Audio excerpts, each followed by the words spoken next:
గౌరవనీయులు మిత్రులు power star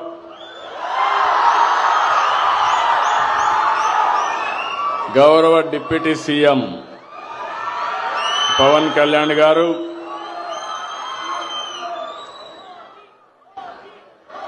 HRD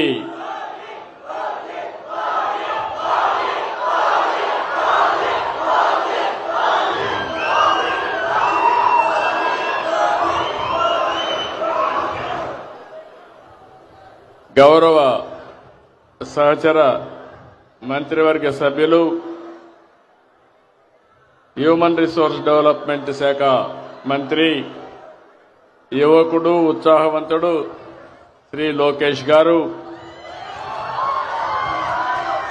రాష్ట్ర బీజేపీ అధ్యక్షులు గౌరవనీయులు పిఎన్వి మాధవ్ గారు,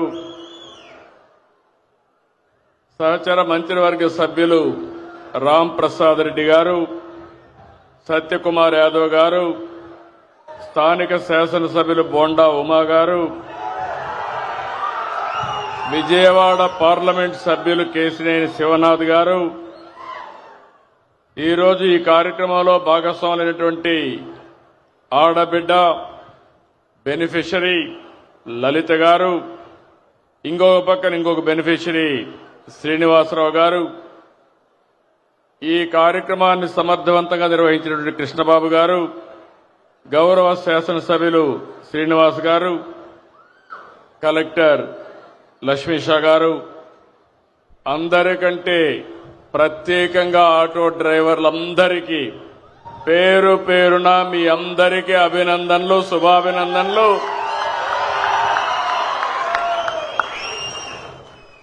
ఓజీ సినిమా చూశారు, దసరా పండుగ చేసుకున్నారు, విజయవాడ ఫెస్టివల్ చాలా బ్రహ్మాండంగా జరిగింది,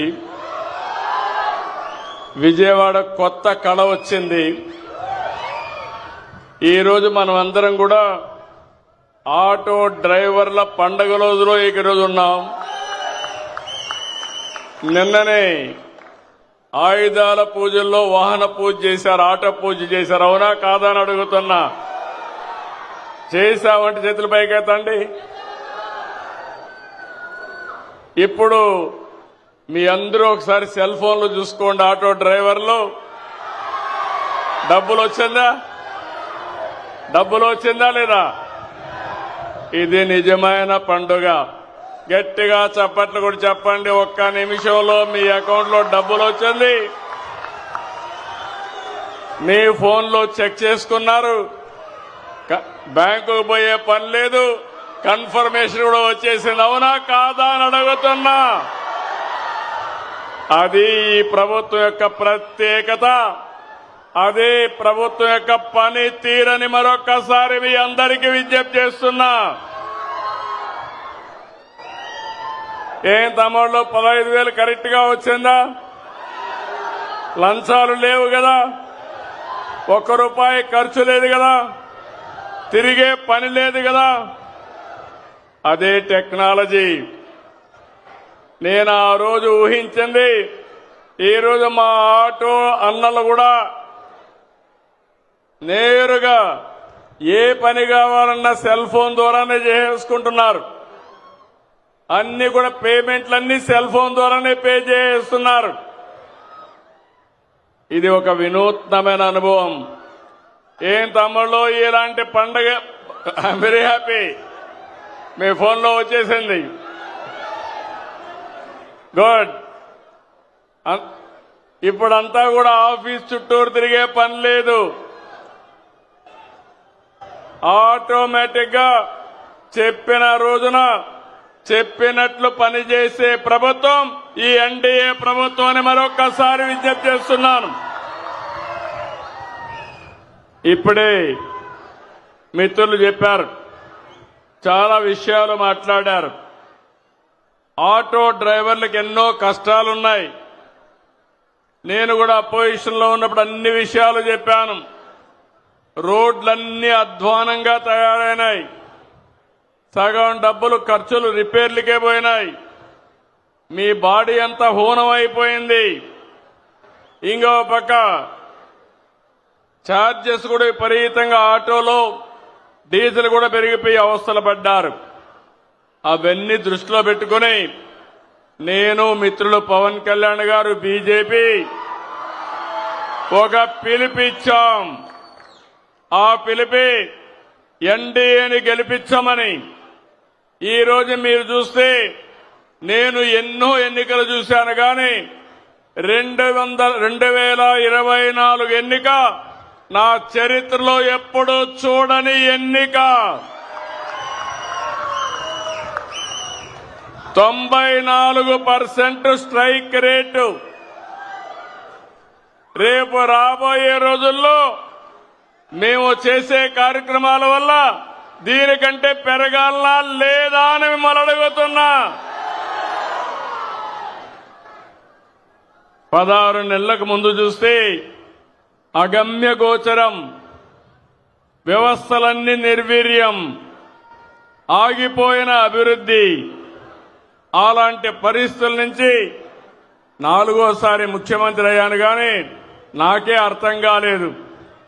చాలా రోజులు నాకు అర్థం కాకుండా రాత్రింబగుళ్ళు ఆలోచించాను. కానీ ఒకటే ఆలోచించాను, మేము చెప్పిన పని మీరు నిలబెట్టారు. ఈరోజు రాష్ట్రాన్ని కాపాడడానికి ఒక ఉద్యమ స్ఫూర్తితో వచ్చారు కాబట్టి అక్కడి నుంచి ఆలోచించి పని మొదలుపెట్టాం. 15 నెలలైంది, 16వ నెలకు వచ్చాం. నేను అడుగుతున్నా మిమ్మల్ని అందరినీ, చరిత్రలో ఎప్పుడైనా ఇన్ని సంక్షేమ కార్యక్రమాలు చూశారా అని మిమ్మల్ని అడుగుతున్నా. ఈరోజు ఇక్కడే కాకుండా రాష్ట్రం మొత్తం అన్ని జిల్లాల్లో అన్ని నియోజకవర్గాల్లో డ్రైవర్స్ అంతా కూడా సమావేశమయ్యారు. 175 నియోజకవర్గాల్లో మీటింగులు జరుగుతున్నాయి. అక్కడ ఎంపీలు ఎమ్మెల్యేలు ఉన్నారు. వారందరికీ కూడా నేను మనస్ఫూర్తిగా ధన్యవాదాలు తెలియజేస్తున్నా.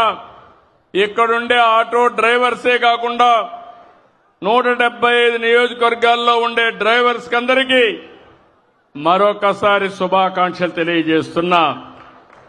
ఈరోజు మీరు చూస్తే ఒక కార్యక్రమం కాదు, నేను ఎక్కువగా అందరూ చెప్పారు కాబట్టి నేను ఎక్కువ చెప్పడం లేదు. సూపర్ 6 ఒకసారి చూస్తే దేశ చరిత్రలో ఎక్కడా జరగని సంక్షేమం ఇచ్చే ఏకైక రాష్ట్రం ఆంధ్రప్రదేశ్ రాష్ట్రం. ఒక్క పెన్షన్లు 4,000, 6,000, 10,000, 15,000. ఇప్పుడే మా ఆడబిడ్డ చెప్పింది, ఆవిడ ఒక ఆటో డ్రైవర్, ఆవిడికి 15,000 వచ్చింది. పిల్లలు 2 చదువుకుంటున్నారు, 30,000 అకౌంట్లో వచ్చింది.